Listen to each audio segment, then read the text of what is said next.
Welcome, friends, to another edition of Nights Around the Fire, the #1 paranormal podcast in the Canonsburg area and beyond. We're glad you can join us today. By the way, before we go forward, hit that like button or squash that like button. I'm David Thompson, and of course, Sue Taylor's with me again today.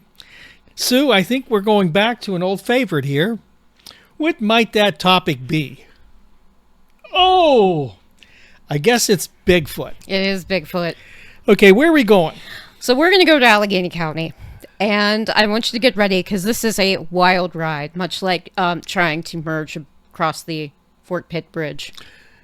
Right. For those of you that ever traveled into Pittsburgh from the south, you have to go across the Fort Pitt Bridge, and it can be wild. That's true. Allegheny County, of course, is the county directly above Washington, and I'll show that on the map here. And, of course, that's where Pittsburgh, Pennsylvania is. Second most populous city in Pennsylvania. Second most populous. And, of course, the biggest is Philadelphia by quite a margin. Yes.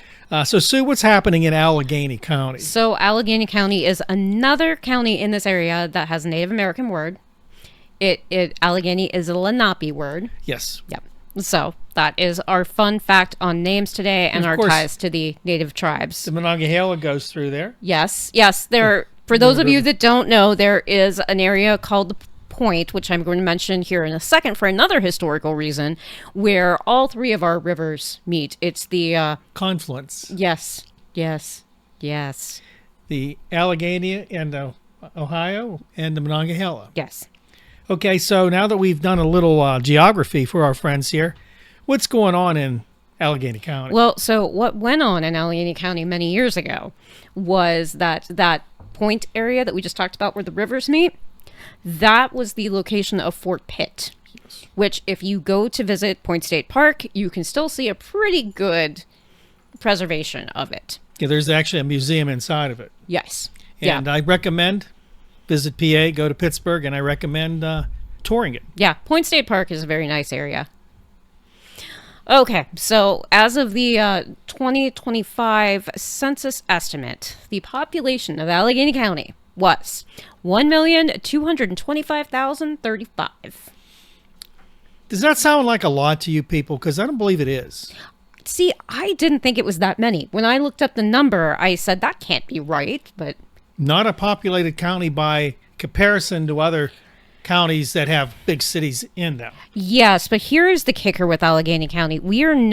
This is the first time we are talking about a county and Bigfoot that is a highly populated county. Like, we are not talking about Clearfield County. We are not talking about Butler County or Washington County. Like, this is a very populated area. Right. Yes. So the suburbs are where all the people are in the Pittsburgh area, and there's a lot. Yeah.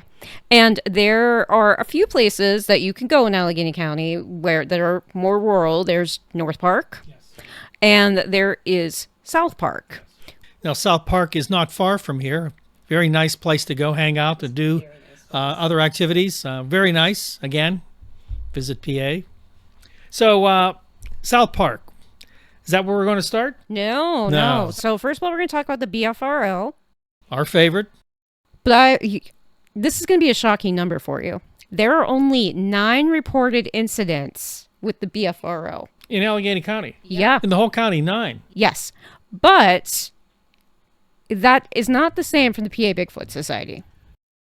There's a discrepancy here. There is a discrepancy. So you can take from that what you will. Everything with the BFRO is an A or B sighting. Okay. So definitely very confirmed. Very confirmed sightings. Some of the ones on the PBS website, I laughed a little. Okay. Alcohol was involved, maybe? Potentially. So what's the difference in number? Lots. I would say double. At least double, maybe triple. Okay. That's a pretty good size difference. Okay, so what's happening? Okay, so the earliest reported case with the BFRO is from 1971. The latest reported case is from 2012. It's not long ago. Not long ago. 4 years. But you're going to be really surprised when you hear where it is. At least I think you'll be surprised. I was very surprised. I'm waiting with bated breath. I know. Okay, so we're gonna go back in time first. And we're gonna talk about 1971. And we are going to talk about an area in Hampton Township called Allison Park. And so when we say Allison Park, we are not talking about like a forested park area. No. So, okay. A friend and I were sitting on a pipeline right of way. So like a pipe running through the area. We heard a noise that sounded like something that a large bird might make. A little while later, we heard something that sounded like someone knocking on a tree with a piece of wood or something. Okay. We're familiar with that. We are. These sounds continued alternating off and on for about 20 minutes or so. I remember that my friend and I were talking about how the sounds were a little strange and getting louder. At one point, I realized that the sounds were coming from a point very close to us, and they seemed to be coming from the same place. So we stood up to see if we could see anything. Makes sense? Yeah, okay. That was when we saw the animal. It looked at us, and we looked at it, and we all took off running. Like, logical. Very logical. Before running, I noticed that what I was looking at was about 7 feet tall, relatively the same proportions as a normal human, except for longer arms, and it was covered in shaggy 2 to 4 inch long gray hair. Gray. This is our first gray hair. one. Yes. Maybe it was an elderly one. The face was not clear to me. I have a slight stigmatism, and I could not make out the features at a distance of 20 to 30 yards. I couldn't either. The animal crashed through the woods as it ran away, just breaking down everything in its way. I kept looking back as I ran, and it seemed to be going in the straight path up the hill towards Sample Road. I don't know this area very well. So I don't know. either. Some years later, I visited a wax museum in Niagara Falls, and at the end of the exhibit was somebody's idea of a Bigfoot. It looked very much like the one I saw, except for the facial features. This one had big pointy teeth and looked pretty angry, which I will say a lot of the descriptions of Bigfoot like to throw in those little details. I've never actually heard one of these first-person sightings say that they saw these things, that it looked mad or that it had big pointy teeth, but a lot of the replicas look like that. For whatever reason. Whatever reason. So, it looked pretty angry. I could not clearly see the face of the one I saw, but I don't think it had big pointy teeth and an angry expression. I don't think it did either. I don't know who this person is, but if you happen to see this video, I agree with you. I don't think it did. And I did not see it in 1971. You wonder about these expressions because really, what would a happy expression look like on a creature that looks like that? Okay. But like, I don't know that you would get like, I guess you could mistake it for an angry expression, but I think, I don't know, just resting Bigfoot face. Yeah, that might be what it is. I mean, it's Yeah. just the way they look. Because I mean, if you look at a monkey, can you tell me like when a monkey looks happy? No, I wouldn't know. No. Mm-mm. You know, I missed that day of school when it talked about if monkeys look happy or sad. Yeah, I did too. So If we'd all caught that day of school, we'd know exactly what we were we'd know. talking about. I mean, we should Yeah. have stayed in school longer Yeah. and took the Bigfoot class as well, which we did. Which is why we're here to supplement that education that everyone didn't get. Right. Let us know what you think. Yeah. Okay, go ahead. So this was in a museum in Niagara Falls. Yes, where he saw this replica and decided that what he saw was a Bigfoot. He also says that at this time he would come to the area to pick blueberries and gooseberries. So the Bigfoot might have been doing that as well? Yes. Yes. I would think that's probably their dessert. We've talked about this. Mm-hmm. We believe they are carnivores.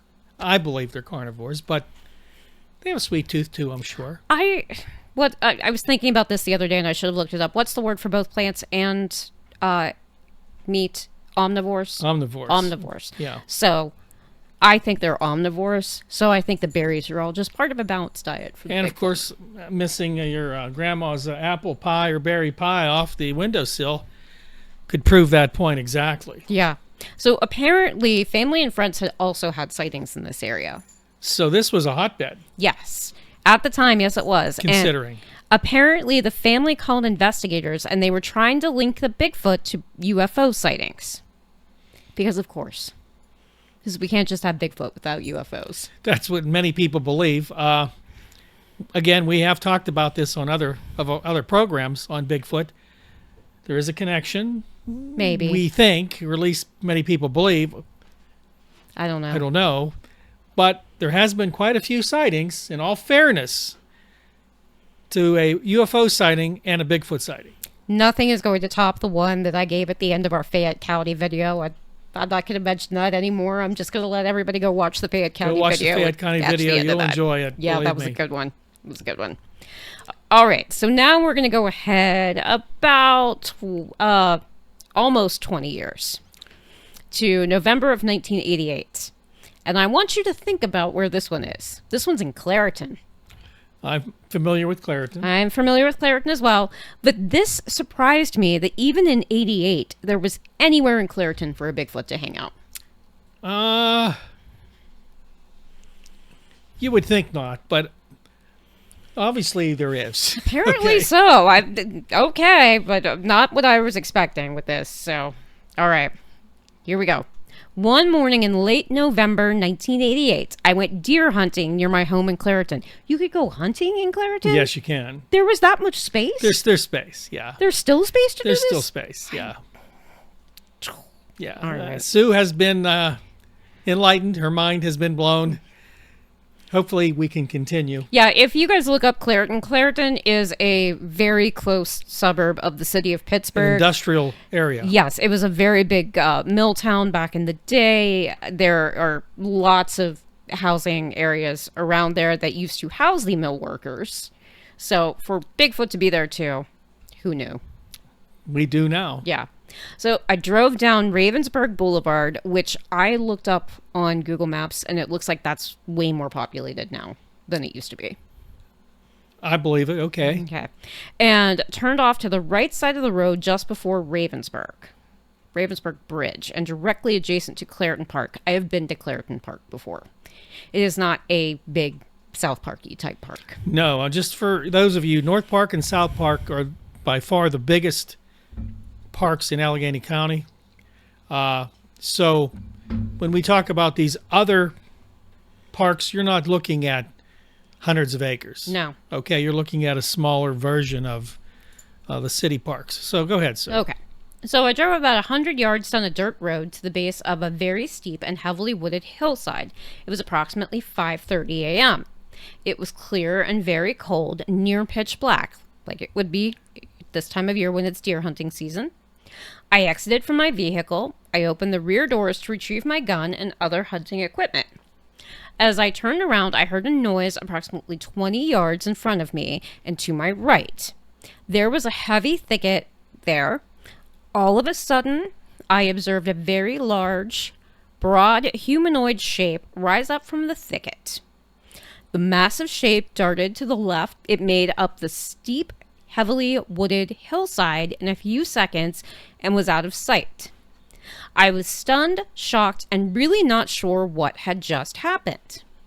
I waited for it to get light before I entered the woods. Probably a smart call. You usually do. I mean, a lot of people go into the woods when it's dark to hunt and find their spots, but a lot of folks don't. And if you see something like that, you might want, for safety, to wait till it's light to go in. Yeah. I would. I sat in my deer stand for the rest of the day without incident. I don't usually tell this story because people think I'm just messing around with them. My wife doesn't even believe me. I've hunted and explored these woods since I was 12, and I hunted in this same spot a few times just last season. I've done some research on your website and saw another incident around the same time, a few miles from my incident. Okay. When I was a kid, me and 3 friends were walking through these same woods when someone started throwing rocks at us. Here we go. From a nearby hillside. We just figured it was some other kid, so we threw rocks back and cursed. Okay, fair. Now, if this guy was a kid, this story happens in 88. It happens when this guy was a kid. So we're probably going back to the 70s. Yeah. But again, my brain cannot comprehend this one because to me, Clairton is not a rural enough area for a Bigfoot. I think anywhere you go, and if you've traveled through, even on the north side, you think it's a very populated area. But there are wooded areas. There are areas that have not been developed, nor will they be developed. there are places there that connect to parks, connect to hillsides, connect to different parts of the area that are not developed. Not every part of it. Now, if you're in California, I would say this. I'm sure there are places in Los Angeles where Bigfoot could be. I'm sure there are. Not many. But we're not California. No. You know, that was one of the most overpopulated areas in the country.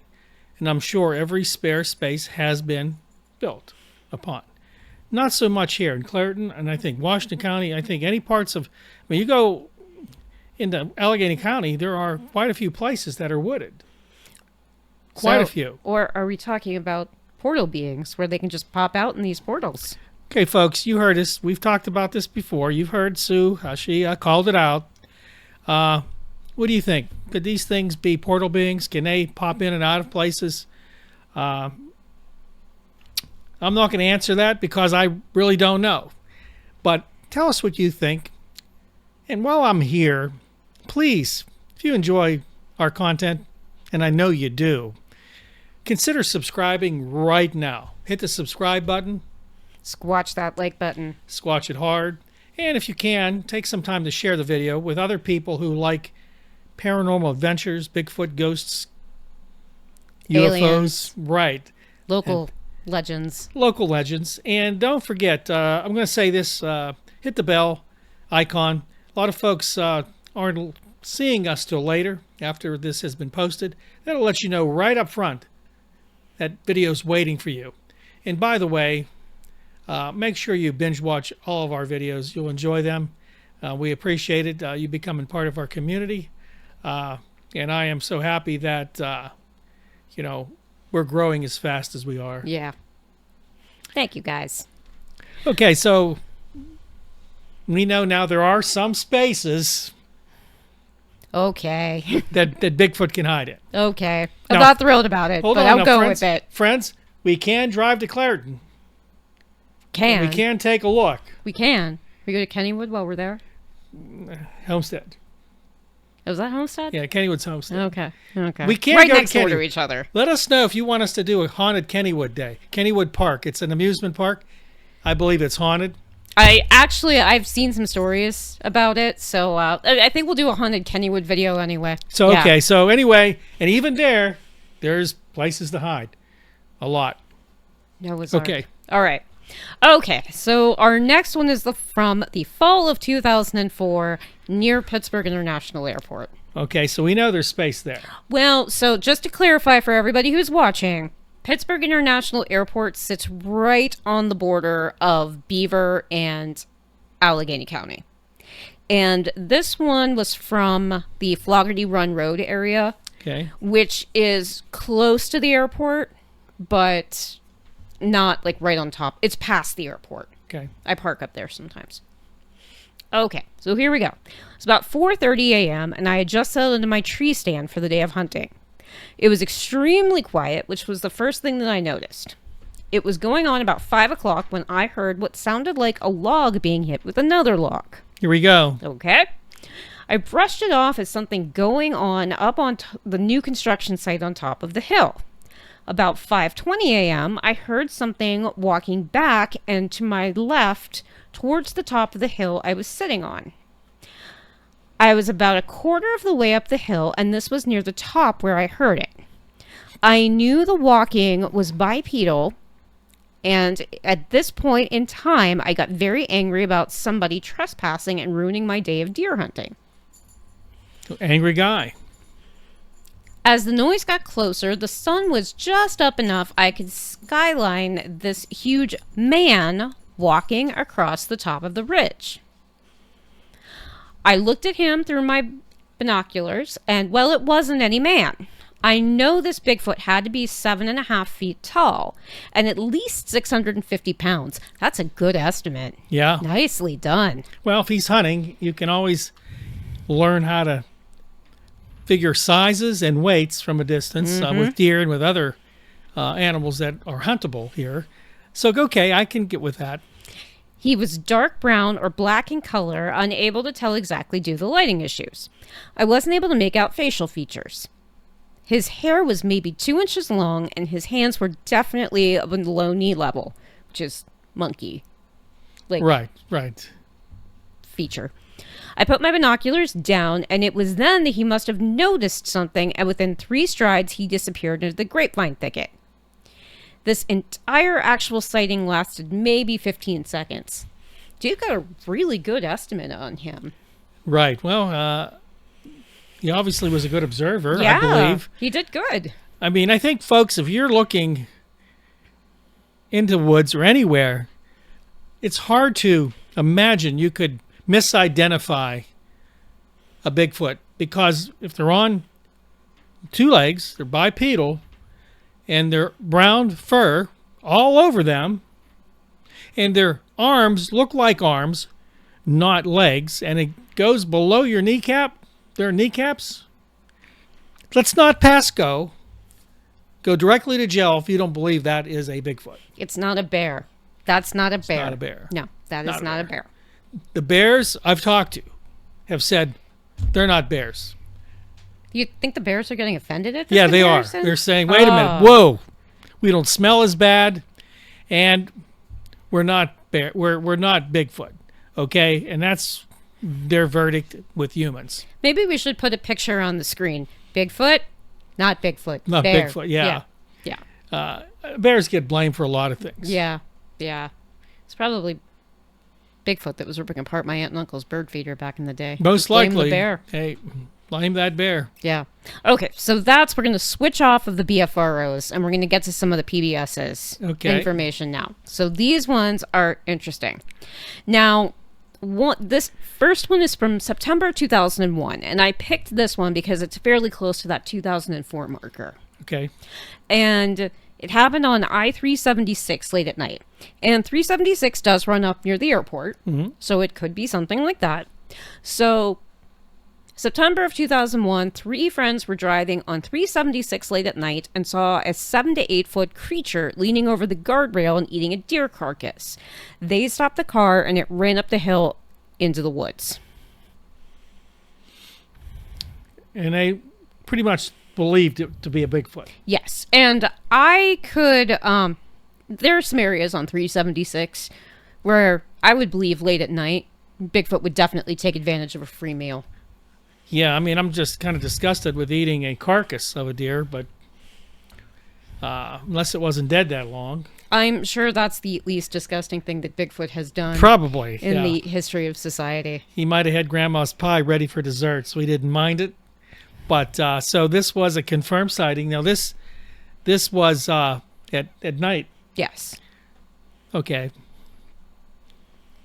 I know it's harder to see things at night, but I think you get the idea. Again, like, you're not going to mistake if you see something eating a deer while you're driving along the highway. Right. You're going to know what you saw. It's not Mothman. No. Mothman, I don't believe, eats deer. No. I think it's going to be Bigfoot, and I believe it's going to be a creature well over 7 feet tall. Yeah.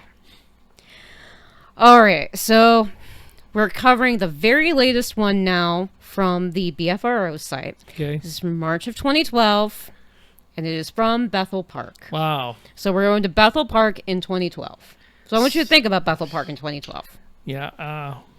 Yeah. Wasn't as developed at all. It did have developments, but not like today. And we want to say that because obviously as a lot of the new homes they put in Bethel Park over the last 10 years, 14 years, that changes a lot of things. So wherever they saw this sighting that you're going to talk about, may not be possible to do so today. Right. And we have talked about this in our other video, or one about Washington County, or one about Butler County, that Bigfoot was probably pushed out of these areas by development. Now, I would argue that it probably happened a lot earlier in Allegheny County, because Allegheny County was the heart of the steel industry for a while. Yeah, that's true. I don't think that sort of negates the fact that Bigfoot couldn't be roaming there. I feel less of it, but if we go back to when the steel industry was at the height of its day, there's probably more Bigfoot out in the area. And as the population grew and they built out, Bigfoot either went up to Butler County or down to Washington County or out to the other side of the state. Migration. Yeah. Displacement. Yeah. Displacement. See, we displace a lot of animals when we do these things. Right. Okay, so what went on here in Bethel Park? All right. So, March 4th, 2012, at approximately 8:30 a.m., person had a visual sighting. It was cold, snowy, and a bit overcast, and a bit windy, and approximately 28 to 30 degrees outside. I was sitting in my mother's apartment on the 4th floor watching TV and happened to look out the window, and I counted 15 full-grown turkeys moving down the hill adjacent to her apartment building. So, I'm going to pause here because the exact location was withheld for privacy on the BFRO's site. But when he talks about this description of the building, I think I know where he's talking about. Okay. So this all makes sense to me. They were not running, but they were not taking their time either. I would like to say this moment is not unusual to see 2 or 3 turkeys at a time coming down the hill, but 15 were out of the ordinary. Yeah, that feels right. A short time later, 3 deer came walking down the hill in the same manner as the turkeys, not actually running, but not walking either. I did not think anything unusual was going on, but I was surprised at the number of turkeys at one time. I asked my mother, who had lived there for several years, if she had seen that many at one time, and she said no. My mother, who is 80 years old, my wife is 38, and my son, who is 11, and I, 53, watched the turkeys walk across the parking lot and out of sight down by the church.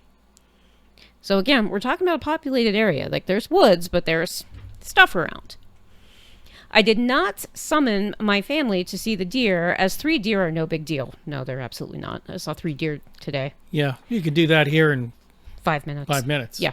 Less than 5 minutes after the turkey and the deer left the area, I was still sitting in my mother's living room watching TV when I caught a glimpse of something out of the corner of my eye, and I looked and I saw a very large, very hairy animal that is unknown to me near the top of the hill.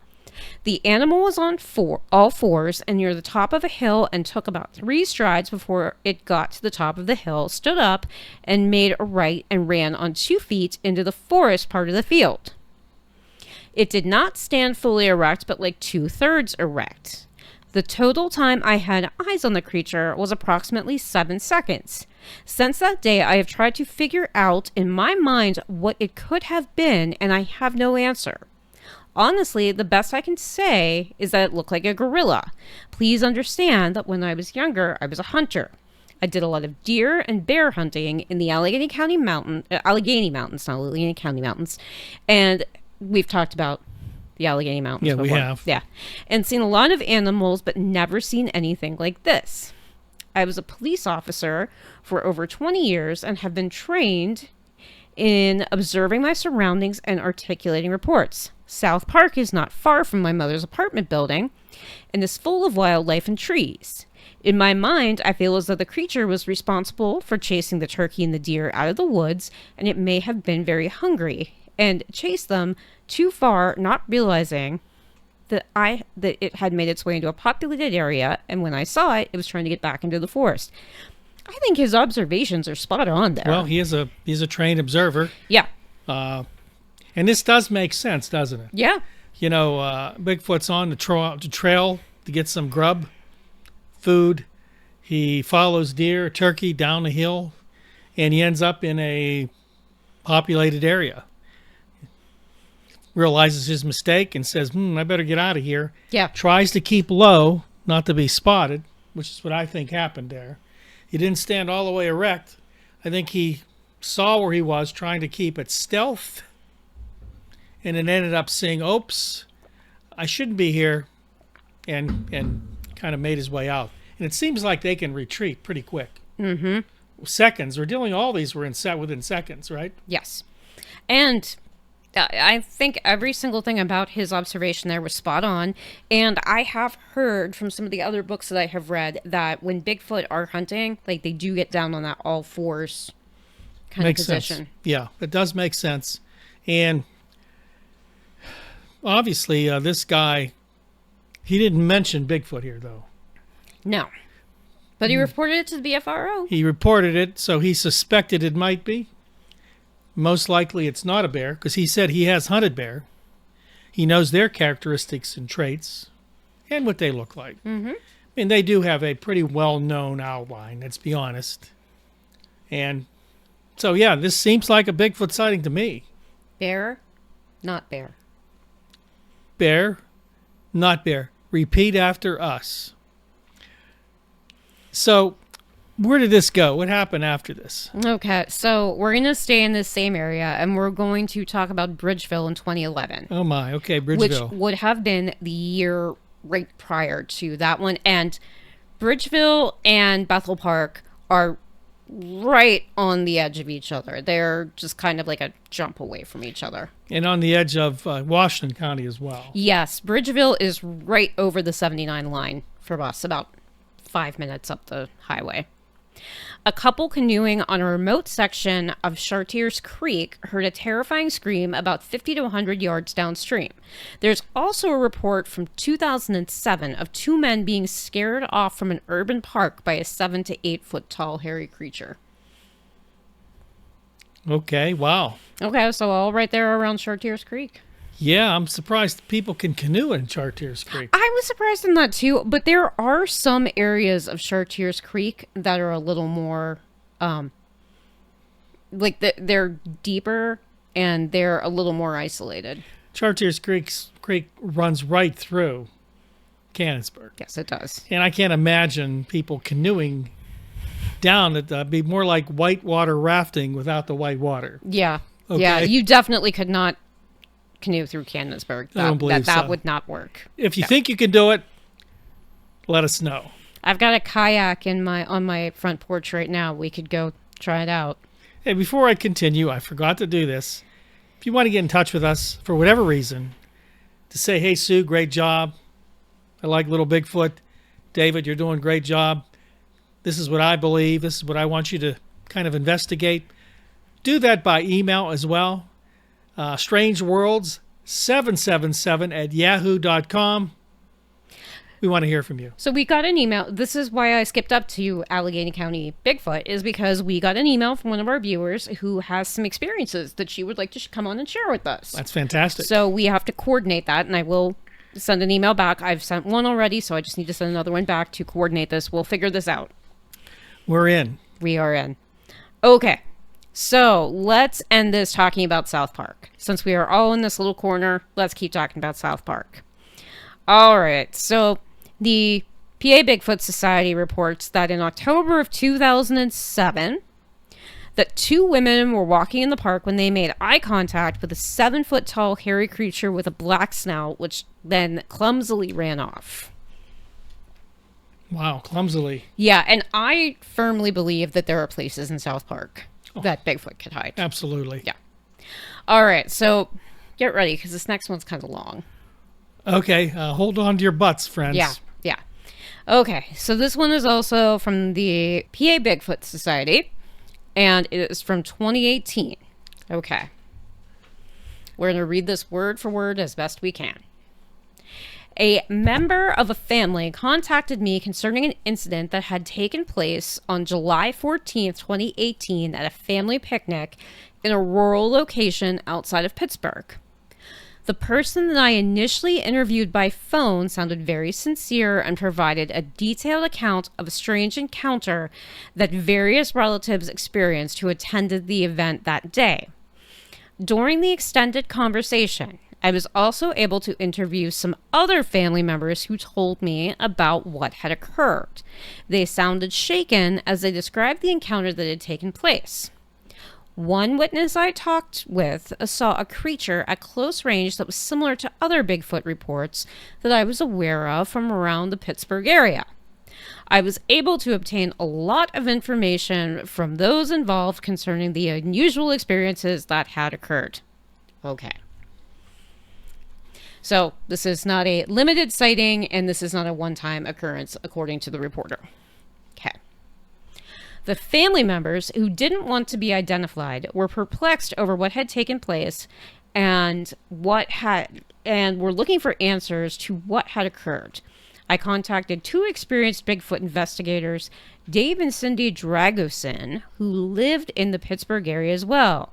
The Dragosins, while independent investigators, also collaborate with other PA research groups such as the Keystone Project, the Pennsylvania Cryptozoology Society, and Goosebumps Paranormal.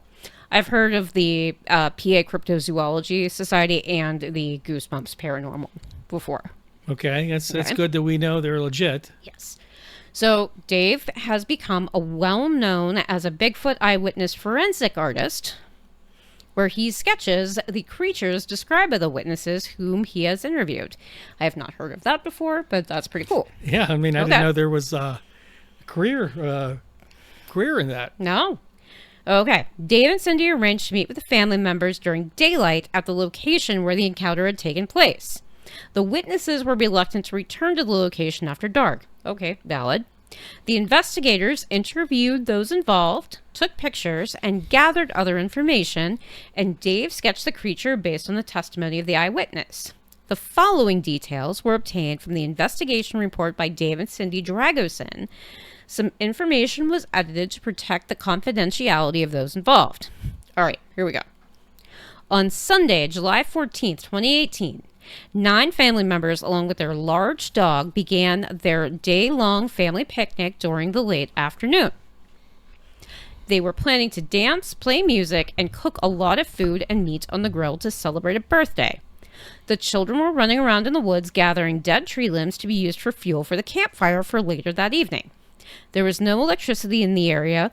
The tantalizing aroma of food and meat cooking filled the surrounding wooded area.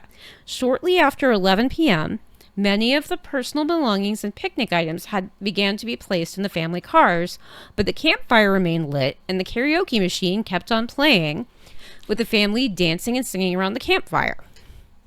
At approximately 11:30 that evening, the family dog became more agitated by something moving rather stealthily in the woods just to the east of the nearby structure.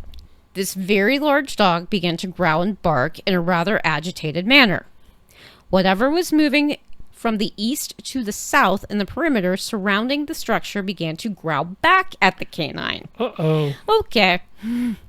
This commotion caused a male adult who was standing approximately 15 to 20 yards away to draw his attention toward the location where the water was located. Okay, water source. And the wooded areas south of the structure. As the growling continued, growling louder with more intensity, the man noticed a form emerging from the shadows at the trees into the light of the campfire, and before his eyes, he observed a very big, hairy, humanoid-like creature. The witness was mesmerized for a brief moment as the creature stood with his legs apart and long arms outstretched, exuding intimidation. The man estimated the creature stood about 8 feet tall. Wow. The creature appeared to be very muscular and massive with broad shoulders and was covered with long dark hair. The witness stated that he could hear the creature breathing profoundly and heavily as he watched its huge chest moving in and out. The man was immediately struck with fear because not only of the creature's size, but because this huge humanoid-like creature had glowing red eyes. Yes. The witness, for about 10 to 15 seconds, was able to see the full frontal appearance of the creature, but it was too dark to see any facial characteristics or specific details. The man also recalled there was a brief moment when the creature was swaying back and forth from left to right. Then in an instant, the creature turned to its right and ran extremely fast towards the same direction from the woods which it came in the northeast woods. Another young boy said that he also saw the creature run back into the woods. Meanwhile, the dog, tethered nearby, continued to bark furiously in what members of the family say was a rather agitated and defensive manner. 2 women ran to their cars parked near the structure, turned on the ignition, and adjusted the cars so that the headlights faced the woods in the anticipation of seeing what was fleeing from their picnic area. That's smart. Yeah. Two of the frightened family members said they could feel the ground beneath them resound from the size and weight of the creature. That's a new one. We've not heard that before. Jurassic Park. Yeah.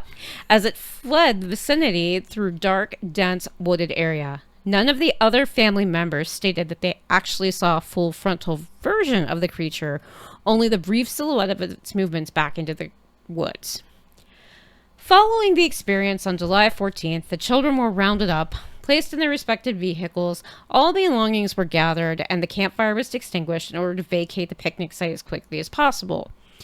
During a one-on-one, face-to-face interview session that was set up with the family, it was noted that all family members were quite sincere in their reiteration of the event. So this wasn't just one or two people, it was the whole family. It was determined that what they saw was a true to life-changing encounter. Okay.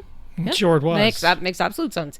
Each and every one of the family adult members were anxious to interpret what they were able to hear, and that was the vocalizations between their pet dog and the creature growling, snarling, and chortling at each other. Whoa. The temperature that evening was very humid in the mid-70s, and the skies were clear.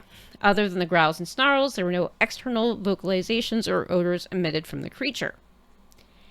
It was also noted and agreed upon that just prior to the creature's appearance, the aroma of cooked meat and various food lingered, along with the children and the women shouting and laughing and playing gleefully around the campfires, and songs were being sung in preparation of singing happy birthday and cutting the cake. It's 11:30 at night. These people are partiers. They're partiers.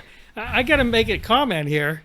I've never told anybody that I was going to go on a picnic to dance and sing ever. No. I mean, maybe you end up singing, but I wouldn't purposely say, we're going to dance and sing. Maybe just say we're going to a picnic, but they were definitely going to dance and sing and eat and laugh and whatever. These people are partiers. Who are these people? But guys, you shouldn't have cut the cake at 11:30 at night. It's time to go home. It's time to go to Wow. bed. It Jeez. might have been later for Bigfoot didn't come. Ugh. We'll get to that in a second. Unfortunately, that part of the birthday celebration never happened that night. When the investigators returned to the site at a later date and the exact location was pointed out to the investigators, the tree that the creature stood by was measured, and the head of the creature was approximately at the 11-foot mark on the tree. 11 feet tall. That's a big animal. Yeah. So here's an addendum to the story. Historically, there have been numerous reports of Bigfoot encounters originating from throughout the greater Pittsburgh area and the surrounding counties. Blah, blah, blah. These incidents continue to be reported yearly throughout the state. The creature may have been attracted to this location by the smell of food and the human activity that was taking place. Yes, agreed. There have been numerous incidents reported where these large hair-covered creatures have thrown large rocks and large tree limbs in the direction of humans that were nearby. This has suggested to some researchers that they are marking their territory and want the trespassers to leave. Didn't do any of these things to these people. As in this case, the creatures have at times approached within close range of the observers, but generally moved off of the area once they were seen. This creature seemed curious of the human activities, but did not approach any further into the picnic area to harm the individuals. No, it was just looking for a snack. Yeah, that's what's interesting about some of these sightings. I mean, they may challenge you with growls, with rock throwing, their version of dodgeball, and but they have never really come in to physically be aggressive to the people physically. Right. I mean, growling and whatever they're doing, but I've never heard that a Bigfoot acted in any other way. Right. I did find the part about it growling at the dog, the That's two of them interesting. growling at each other, interesting, but I guess that would make sense. That would, because that's what animals do. It's a dominance thing. Now, obviously, if this thing's 11 foot tall, that dog maybe wouldn't have done so well. But we know that these people weren't attacked, and they have a story they'll tell the rest of their lives. Yeah. So I have two theories. One is that Bigfoot was just looking for a snack and, had been attracted by the scent of the food. The other one is that it was late and Bigfoot wanted to go to bed. He was like, can we turn the music down? Can you keep the noise down a bit? It's pretty late, guys. You haven't even cut the cake yet. I mean, if this is a campground and he's used to people being there. I don't think this was a campground. I think this was South Park. Well, that's still a... Are there campgrounds in South You Park? you can rent pavilions and you can use space, but my point would be the same, that usually by a certain time the park closes and you have to leave. And he probably said, are these people going to leave?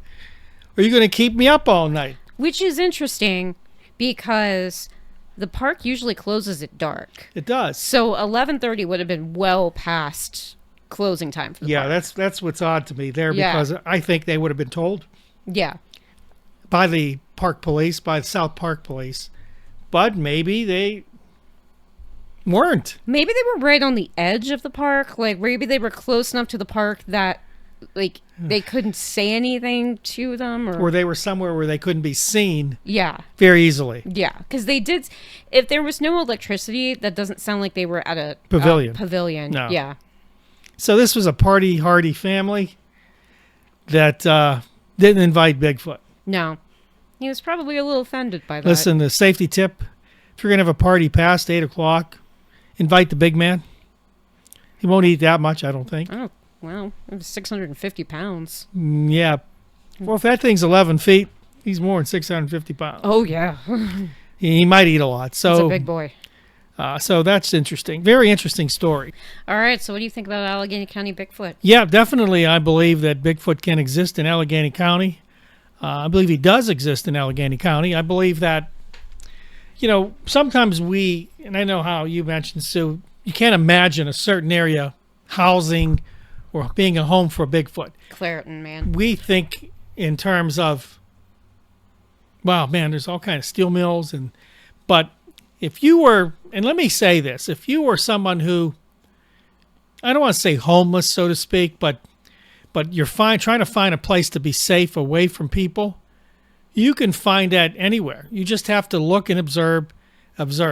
Now, of course, a Bigfoot's much bigger than a person, but again, they would know where they would feel safe. And I'm sure, having lived in woods all their lives, they notice their environment, they notice what's being built where people are, and they will move if they need to move, adjust their lifestyles. These are intelligent creatures. So I don't have any problem with believing that basically the county Bigfoot is hiding in is Allegheny County, which is home to the city of Pittsburgh and a lot of neighborhoods and a lot of people.